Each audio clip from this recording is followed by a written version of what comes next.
मैं आया हूं सिंधु घाटी सभ्यता की दुनिया में, जहां लोग अपने समय से काफी आगे थे। आज मैं आपको दिखाऊंगा उनकी आधुनिक तकनीक, उनका साफ सुथरा जीवन और उनकी विकसित सोच। तो वीडियो को अंत तक देखिएगा और ऐसे ऐतिहासिक कंटेंट के लिए चैनल को सब्सक्राइब कीजिए।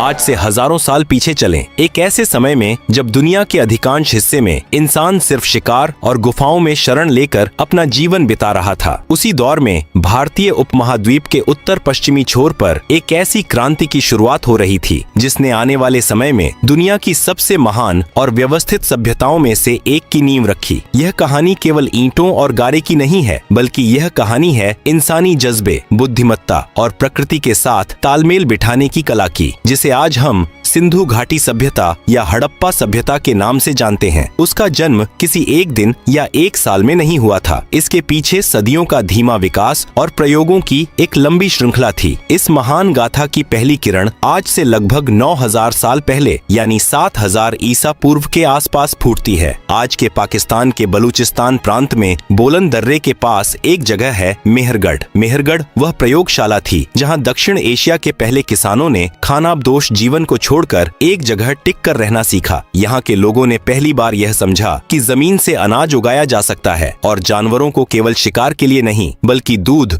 और मदद के लिए भी पाला जा सकता है। उन्होंने गेहूं और जौ की खेती शुरू की और भेड़ बकरियों को पालना सीखा। मेहरगढ़ के लोग केवल किसान नहीं थे, बल्कि वे अपने समय के शुरुआती वैज्ञानिक भी थे। पुरातात्विक खुदाई में वहाँ ऐसे दांत मिले हैं जिनमें ड्रिल से छेद किए गए थे, जो यह बताता है कि वे शुरुआती चिकित्सा पद्धति से परिचित थे। यह नवपाषाण काल की एक ऐसी घटना थी जिसने इंसान को खाद्य संग्राहक से खाद्य उत्पादक बना दिया। मेहरगढ़ की शुरुआती बस्तियां मिट्टी की कच्ची ईंटों से बनी थीं, लेकिन उनमें एक व्यवस्था दिखने लगी थी। वे अपने मृतकों को सम्मान के साथ दफनाते थे और कब्रों में रोजमर्रा की चीजें रखते थे, जो यह दर्शाता है कि उनके मन में जीवन के बाद की किसी और दुनिया का धुंधला सा विचार जन्म ले चुका था। जैसे जैसे समय बीतता गया, मेहरगढ़ की यह संस्कृति पहाड़ों की तलहटी से उतरकर सिंधु और उसकी सहायक नदियों के उपजाऊ मैदानों की ओर बढ़ने लगी। यहाँ का भूगोल किसी वरदान से कम नहीं था। एक तरफ सिंधु नदी का अथाह जल था, तो दूसरी तरफ पौराणिक और विशाल सरस्वती नदी बहती थी। इन नदियों के किनारे की मिट्टी इतनी उपजाऊ थी कि इसने आबादी को बढ़ने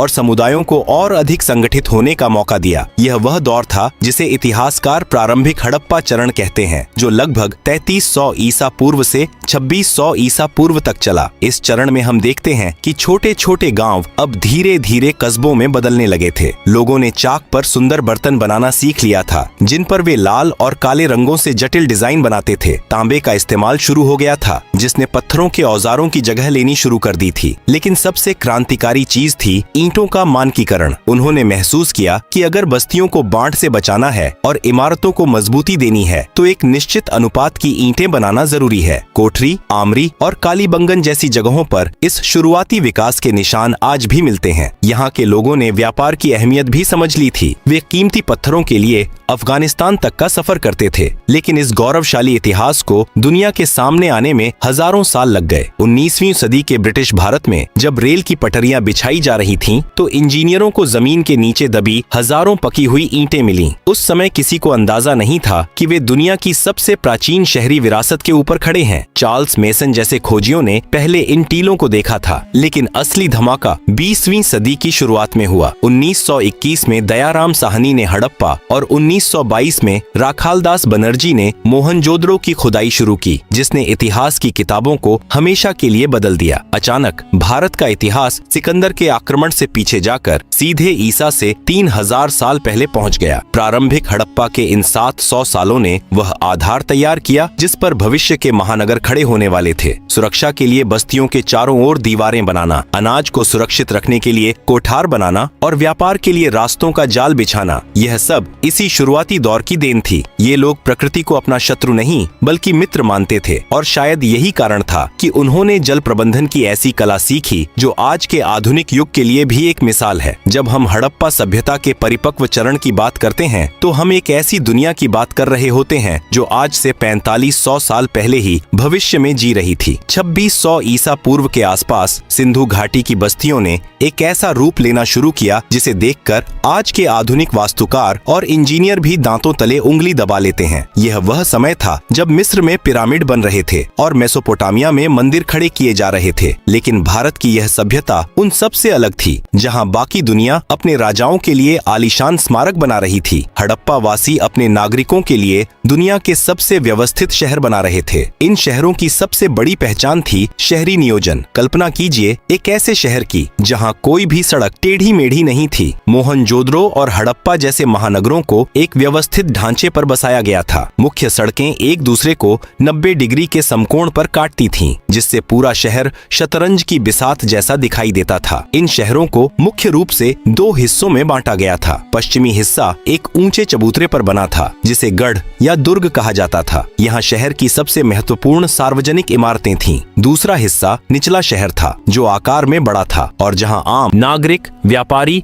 और कारीगर रहते थे। निर्माण कला में उनकी निपुणता का अंदाजा उनकी ईंटों से लगाया जा सकता है। पूरी सभ्यता में, चाहे वह शहर गुजरात में हो या पंजाब में, ईंटों का आकार और अनुपात बिल्कुल एक जैसा था। आज के समय में भी इतनी व्यापक एकरूपता लाना कठिन है। मोहनजोदड़ो में स्थित विशाल स्नानागार प्राचीन इंजीनियरिंग का एक चमत्कार है। यह केवल एक बड़ा जलाशय नहीं था, बल्कि इसे जलरोधी बनाने के लिए ईंटों के ऊपर प्राकृतिक राल की परत चढ़ाई गई थी, ताकि पानी का रिसाव न हो। इसके पास ही कपड़े बदलने के कमरे और गंदे पानी को निकालने के लिए एक निकास द्वार भी था। यह शायद किसी धार्मिक अनुष्ठान या सामूहिक स्नान के लिए इस्तेमाल होता था। दुर्ग के क्षेत्र में एक और विशाल इमारत मिली है, जिसे अन्नागार कहा जाता है। यही अनाज रखने का एक विशाल गोदाम था। इसके फर्श के नीचे हवा के आने जाने के लिए गलियारे बने थे, ताकि नमी अनाज को खराब न कर सके। यह उस समय की उन्नत खाद्य सुरक्षा व्यवस्था का प्रमाण है। लेकिन इन शहरों का असली अदृश्य चमत्कार जमीन के ऊपर नहीं, बल्कि जमीन के नीचे छिपा था। हड़प्पा वासियों ने दुनिया की पहली और सबसे उन्नत जल निकासी प्रणाली विकसित की थी। हर घर की एक नाली गली की मुख्य नाली से जुड़ी होती थी। ये नालियां पकी हुई ईंटों से बनी थीं और ऊपर से ढकी हुई थीं। सफाई के लिए जगह जगह ढक्कनदार मोरियाओं बनाई गई थीं। आज के कई आधुनिक शहरों में मानसून के दौरान जो जल जमाव की समस्या हम देखते हैं, वह 4500 साल पहले हड़प्पा में नहीं थी। यह स्वच्छता और स्वास्थ्य के प्रति उनकी गहरी जागरूकता को दर्शाता है। लोगों का जीवन स्तर भी बहुत ऊंचा था। यहाँ के घर अक्सर 2 या 3 मंजिला होते थे। घरों का डिजाइन गोपनीयता को ध्यान में रखकर बनाया गया था। मुख्य सड़क की तरफ कोई खिड़की नहीं होती थी और घर का प्रवेश द्वार अक्सर साइड की गलियों में खुलता था। हर घर के बीच में एक खुला आंगन होता था, जहाँ परिवार के लोग बैठकर काम करते थे या खाना पकाते थे। खुदाई में मिले मिट्टी के चूल्हे, तवे और बेलन यह साबित करते हैं कि उनकी रसोई और खान पान की आदतें आज के भारतीय समाज से कितनी मिलती जुलती थीं। वे अनाज पीसने के लिए चक्की के पत्थरों का उपयोग करते थे और ताजे गेहूं की रोटियां बनाना उनकी दिनचर्या का हिस्सा था। लोग अपने पहनावे और सौंदर्य के प्रति भी बहुत सजग थे। स्त्रियां सूती और ऊनी वस्त्र पहनती थीं और कीमती पत्थरों, सोने और शंख से बने आभूषणों से खुद को सजाती थीं। खुदाई में लिपस्टिक और काजल जैसी सौंदर्य सामग्री भी मिली है। पुरुष अक्सर दाढ़ी रखते थे और अपने बालों को संवारने के लिए पीतल और तांबे के दर्पणों का उपयोग करते थे। मनोरंजन और व्यक्तिगत सजावट के मामले में भी वे बहुत आगे थे। खुदाई में हाथी दांत की कंघियां, तांबे के दर्पण और मिट्टी के खिलौने मिले हैं। यहाँ तक कि वे शतरंज जैसा खेल भी खेलते थे, जिसके प्रमाण लोथल से मिले हैं। वे बटन का इस्तेमाल करना जानते थे, जो समुद्री सीपियों से बने होते थे। बच्चों के लिए मिट्टी की गाड़ियां, सीटियां और घूमने वाले खिलौने बनाए जाते थे। कारीगरी के क्षेत्र में वे धातुओं,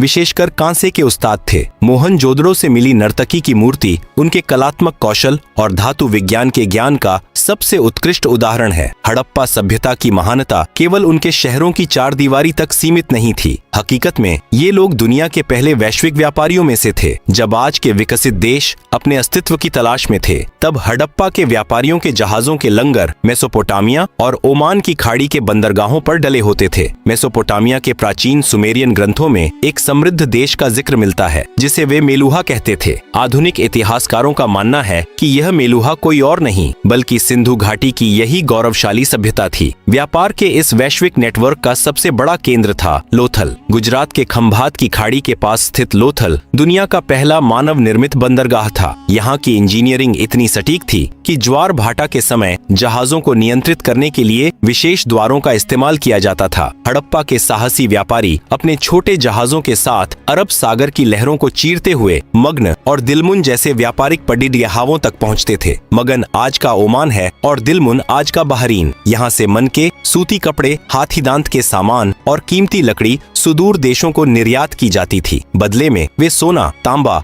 और कीमती पत्थर मंगाते थे। चन्हुदड़ो और लोथल जैसे शहर उस समय के औद्योगिक केंद्र थे, जहां मनके बनाने की बड़ी फैक्ट्रियां थीं। कीमती लाल पत्थर के सुंदर मनके उस समय पूरी दुनिया में प्रतिष्ठा का प्रतीक माने जाते थे। इस विशाल व्यापारिक साम्राज्य की सफलता के पीछे एक और बड़ा कारण था मानकीकरण। उन्होंने नापतौल की एक ऐसी सटीक प्रणाली विकसित की थी जो पूरी सभ्यता में एक समान थी। खुदाई में पत्थरों से बने बाट मिले हैं जो अक्सर घनाकार होते थे। ये बाट 1, 2, 4, 8, 16 के अनुपात में थे। उनका 16 का अंक भारतीय नाप प्रणाली में सदियों तक जीवित रहा। यह ईमानदारी और व्यापारिक विश्वास का वह पैमाना था जिसने मेलुहा के व्यापारियों को अंतर्राष्ट्रीय बाजार में एक विशेष पहचान दिलाई थी। लेकिन इस सभ्यता का सबसे बड़ा आकर्षण और सबसे बड़ी अनसुलझी पहेली है उनकी लिपि। हड़प्पा की खुदाई में अब तक हजारों ऐसी मोहरें मिली हैं जिन पर कुछ लिखा हुआ है। यह लिपि चित्रात्मक है, जिसमें सैकड़ों अलग अलग चिन्ह या संकेत हैं। विद्वानों का मानना है कि इसे दाईं से बाईं ओर लिखा जाता था, लेकिन अफसोस की बात यह है कि आज तक दुनिया का कोई भी विशेषज्ञ इस लिपि को पढ़ नहीं सका है। जिस दिन यह लिपि पढ़ ली जाएगी, उस दिन भारतीय इतिहास के ऐसे हजारों राज खुलेंगे जो आज भी मिट्टी के नीचे दबे हैं। इन मोहरों पर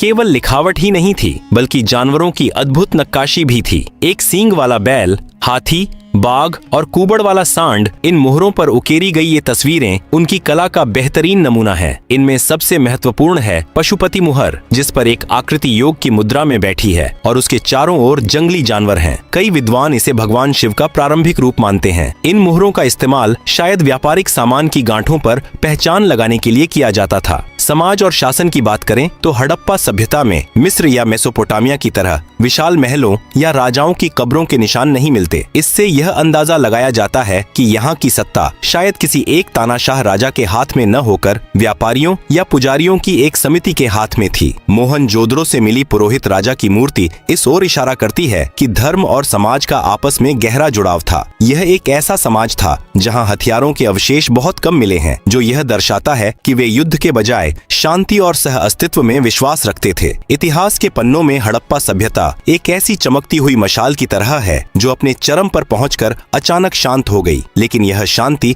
किसी एक दिन में नहीं आई थी। लगभग 1900 ईसा पूर्व के आसपास सिंधु घाटी के इन भव्य महानगरों में बदलाव के ऐसे संकेत दिखने लगे जिन्हें देखकर लगता है कि समय का पहिया अब उलटा घूमने लगा था। मोहनजोदड़ो और हड़प्पा जैसे शहरों की वह सख्त व्यवस्था, वह शतरंज जैसा ढांचा और वह स्वच्छता, सब कुछ धीरे धीरे बिखरने लगा। आखिर लाखों लोगों का वह समृद्ध साम्राज्य अचानक कहां गायब हो गया? शुरुआती दौर में इतिहासकारों ने बाहरी आक्रमणों को इसका मुख्य कारण बताया था। कहा गया कि बाहर से आए योद्धाओं ने इन शांति प्रिय शहरों को तहस नहस कर दिया। इसके सबूत के तौर पर मोहनजोदड़ो में मिले कुछ कंकालों का हवाला दिया गया, लेकिन आधुनिक शोध और पुरातात्विक खुदाई ने इस सिद्धांत को पूरी तरह खारिज कर दिया है। कंकालों पर युद्ध के घाव नहीं मिले, बल्कि वे किसी महामारी या प्राकृतिक आपदा का शिकार लग रहे थे। राखी गढ़ी में मिले कंकालों के डीएनए परीक्षण से यह भी साबित हुआ है कि यहाँ के लोग स्थानीय थे और बाहर से किसी आक्रमण के कोई ठोस प्रमाण नहीं मिलते। आज के विद्वान मानते हैं कि हड़प्पा का अंत किसी तलवार से नहीं, बल्कि प्रकृति के बदलते मिजाज से हुआ था। पतन की सबसे बड़ी वजह बनी जलवायु परिवर्तन। हड़प्पा सभ्यता का पूरा ढांचा नदियों पर टिका था। सिंधु और उस समय की विशाल सरस्वती नदी उनकी जीवन रेखा थी। 2000 ईसा पूर्व के आसपास मानसून के तरीके में भारी बदलाव आया। बारिश कम होने लगी और नदियां धीरे धीरे सूखने लगीं। सरस्वती नदी, जिसके किनारे हड़प्पा की सबसे अधिक बस्तियां बसी थीं, धीरे धीरे लुप्त होकर रेगिस्तान में खो गई। जमीन की उर्वरता कम होने लगी और बार बार आने वाले सूखे ने किसानों को लाचार कर दिया। पानी की कमी ने कृषि को बर्बाद कर दिया, जिससे शहरों का पेट भरना नामुमकिन हो गया। वहीं दूसरी ओर सिंधु नदी ने अपनी अपनी राह बदल ली, जिससे मोहनजोदड़ो जैसे शहर पानी से कोसों दूर हो गए। केवल सूखा ही नहीं बल्कि विनाशकारी बाढ़ ने भी अपना कहर बरपाया। चन्हूदड़ो और लोथल जैसे शहरों में मिट्टी की ऐसी परतें मिली हैं जो यह साबित करती हैं कि इन शहरों को बार बार भयानक बाढ़ का सामना करना पड़ा था। बार बार आने वाली आपदाओं ने प्रशासन की कमर तोड़ दी। संसाधनों पर दबाव इतना बढ़ गया कि लोगों ने शहरों को छोड़ना ही बेहतर समझा। यह सभ्यता अचानक खत्म नहीं हुई बल्कि इसका विसर्जन हुआ। लोग महानगरों को छोड़कर छोटे छोटे समूहों में पूर्व और दक्षिण की ओर यानी गंगा यमुना के मैदानों और गुजरात के इलाकों की ओर चले गए। उन्होंने अपनी शहरी पहचान छोड़ दी और फिर से एक ग्रामीण संस्कृति का हिस्सा बन गए। लेकिन क्या हड़प्पा सचमुच मर गया? अगर हम गौर से देखें तो हड़प्पा आज भी हमारे भीतर जीवित है। उनकी विरासत केवल खंडहरों में नहीं बल्कि हमारी परंपराओं में है। आज भी भारतीय गांवों में इस्तेमाल होने वाले मिट्टी के चूल्हे, बैलगाड़ियों का डिजाइन, आभूषणों की बनावट और यहाँ तक कि योग और ध्यान की पद्धतियाँ, यह सब हमें हड़प्पा से ही मिला है। लोथल के बंदरगाह से शुरू हुई समुद्री व्यापार की सोच आज भारत की व्यापारिक व्यवस्था का आधार है। उनकी शहरी योजना आज आधुनिक शहरों की प्रेरणा है। सफाई और स्वच्छता के प्रति